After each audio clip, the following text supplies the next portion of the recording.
घुटने टेक देते हैं। सीएनबीसी आवाज उन्हीं का चैनल है। सीएनबीसी आवाज, वक्त से पहले, किस्मत से ज्यादा। अरे जल्दी बताओ, न्यूयॉर्क का मार्केट कितना बढ़ा है? घटा है कि बढ़ा है? दूसरा फोन आ रहा है। मुंबई गिर गया। गिरा नहीं, New York stocks up by 4, Hong Kong by 2, Mumbai up by 5। Smartphone है, ड्यूअल सिम भी है। आपके पास दोनों नहीं है अंकल। नया Samsung Galaxy Y dual SIM smartphone, change to smart. ये है टीवी 18 और आप देख रहे हैं सीएनबीसी आवाज। Presenting sponsor Amit Enterprises Housing Limited. Build for more. Print partner Business Standard. And Midday.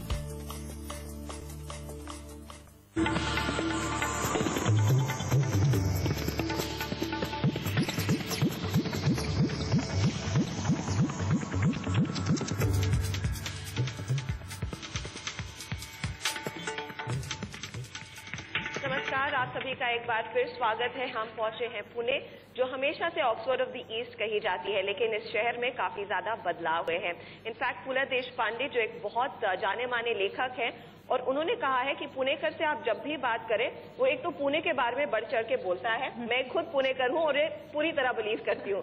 और दूसरी तरफ उन्होंने ये भी कहा, हर पुणेकर ये कहेगा ये शहर बहुत तेजी से बदल रहा है, और ये बदल कर कहाँ पहुंचेगा, कितने बड़े मौके हैं निवेश के लिहाज से हो। हमने सुना पुणे की पूरी तस्वीर कैसी है पिछले सेशन में, लेकिन इस सेशन में हम बात करने वाले हैं पुणे में निवेश के बारे में। आपके जो भी निवेश से जुड़े सवाल हैं, हमारे साथ कई सारे जानकार मौजूद हैं जो आपको मदद करेंगे, एक राह दिखाएंगे। आपको मिला दें हमारे मेहमानों से, गुलतेज चंदानी, इंट्रोड्यूस करने की जरूरत तो है नहीं, लेकिन आप सभी को बता दूं, मंजे हुए खिलाड़ी हैं बाजार के, कई सालों से बाजार में और बहुत ही पैनी नजर बाजार पर रखते हैं।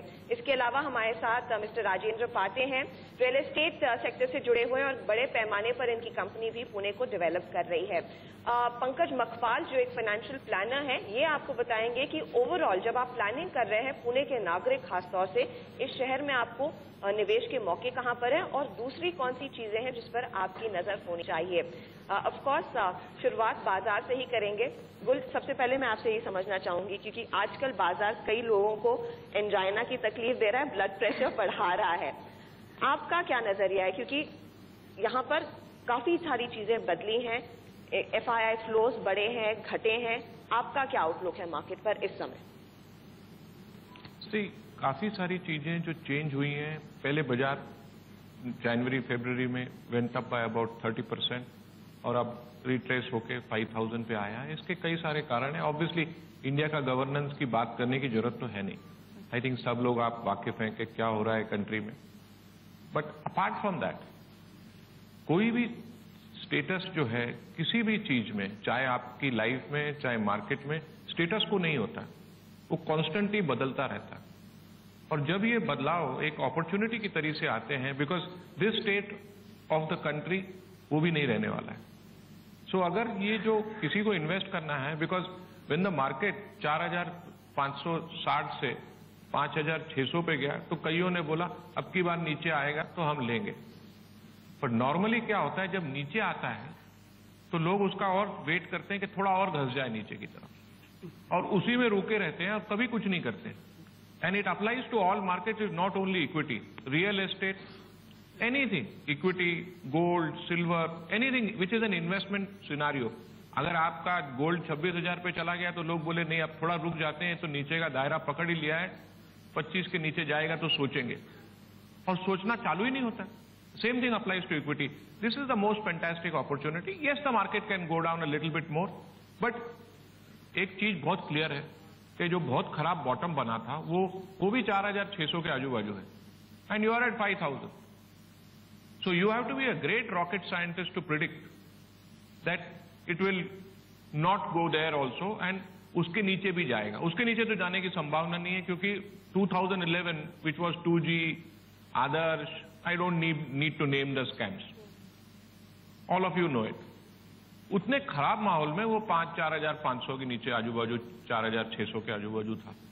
अब तो वो चेंज हुआ है, and actually I think the central government also has realized, and obviously थोड़ा और काम तो कर ही सकते हैं, फास्ट डिसीजन मेकिंग हो सकती है, बट क्या है, if you look around the country, On the east, you have got Didi.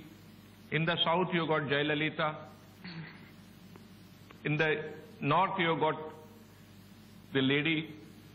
ये कब तक, ये जब तक इनका सबसे बैठेंगे नहीं ठीक से, तो this problem is going to persist. But आप कह रहे हैं कि इन लोगों को सेटल होने का इंतजार नहीं करना चाहिए निवेशक को?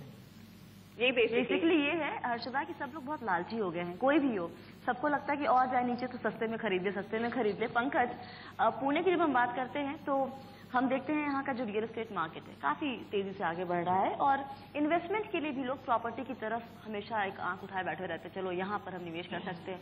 आपके लिहाज से इन्वेस्टमेंट के तौर पर प्रॉपर्टी या रियल एस्टेट कितना अच्छा मौका है किसी भी निवेशक के लिए आज के टाइम? किसी भी निवेशक को अपने पोर्टफोलियो में इक्विटी, डेट, कमोडिटी या रियल एस्टेट सभी को रखना चाहिए, लेकिन अपने पहले ऑब्जेक्टिव क्या है इन्वेस्टमेंट का उसको ध्यान में रखते हुए, आपका इन्वेस्टमेंट का होराइजन क्या है, रिस्क एपेटाइट क्या है, उसके हिसाब से आप डिफरेंट एसेट क्लासेस को अपने पोर्टफोलियो में इंक्लूड करें.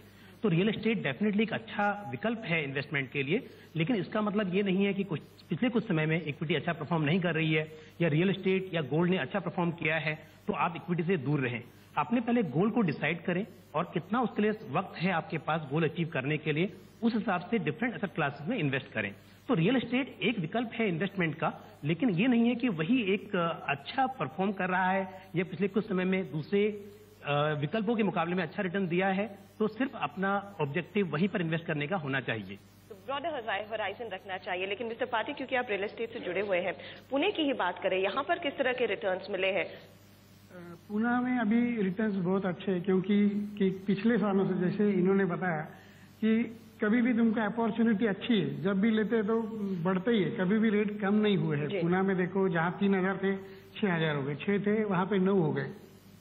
उसके पीछे क्या है कि लैंड भी बहुत है, लेकिन क्या है कि जो आने वाले लोग हैं आईटी सेक्टर से, ऑटो हब से है, तो उनका लेना और यंग क्राउड जो है फ्लैट लेने के लिए बहुत फास्ट है वो, तो इसीलिए जो बढ़ रहे हैं, तो इसीलिए मेरे को लगता है कि यहाँ इन्वेस्ट करना अच्छी बात है, एक बहुत बड़ा मौका है. चलिए हमारे साथ एक बहुत बड़ी ऑडियंस भी है और यहाँ पर सवाल अभी इनसे लेना शुरू करते हैं. देवेंद्र नगर जो सवाल पूछना चाह रहे थे. देवेंद्र जी, जी यहाँ पर आप तक अब बताइए क्या जानना चाहते हैं आप? I have invested in shares, so many money is invested. Now I want to shift to property market or land market in Pune. So whether opportunity is there for the investment? Shares में आपने कब निवेश किया? पैसा मिला है, जला है, क्या हुआ है? जला ही है. जला ही है. ओके, और कब से निवेश कर रहे हैं शेयर्स में? चल रहा है अभी भी. ओके, गुल, ये चिंता तो सभी की है कि शेयर्स में पैसे नहीं बन रहे तो फटाफट यहाँ से निकले. कितना होराइजन एक नॉर्मल निवेशक को देना चाहिए जब हम रिटेल लोगों से बात करते हैं? मिनिमम 3 to 4 years आपको ये सोचना पड़ेगा when you invest in equity. और सेकेंडली मस्ट ऑलवेज रिमेंबर कि ये पैसा आपको किसी और काम के लिए है. मेरे पास कई लोगों के फोन आते हैं, सर इस साल ना गाड़ी खरीदनी है, आपको एक शेयर बता दीजिए, या मेरे घर में आज मेरे को रीडेकोरेशन कराना है दिवाली के पहले पहले. तो मार्केट कोई सेंटा क्लॉज नहीं है. You have to not treat the market like that. और इन कंपैरिजन में it has always given very good returns if you take little longer term horizon. But एक नॉर्मल जो इन्वेस्टर है, this is not with a negative kind of stance, but retail जिसको बोलते हैं कि जिसका 50 लाख, 20 लाख, 10 लाख, 5 लाख का पोर्टफोलियो है, वो हरदम बॉटम पे बेचेगा और टॉप पे लेगा. So when you get signs of retail selling, please buy. And when you get times when retail starts buying, तो मैं अपना रोल कभी कभी मेरे को पूछते हैं लोग कि आप करते क्या हो? मैं सोशल वर्कर हूं. जब आपको नहीं चाहिए आप मेरे को दे दो, जब आपको चाहिए आप मेरे से, भाव का फर्क होगा.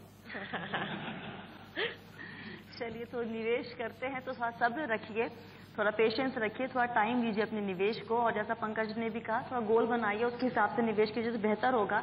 सवाल जवाब का सिलसिला हम जारी रखेंगे. आप सब बने रहिए CNBC आवाज के साथ.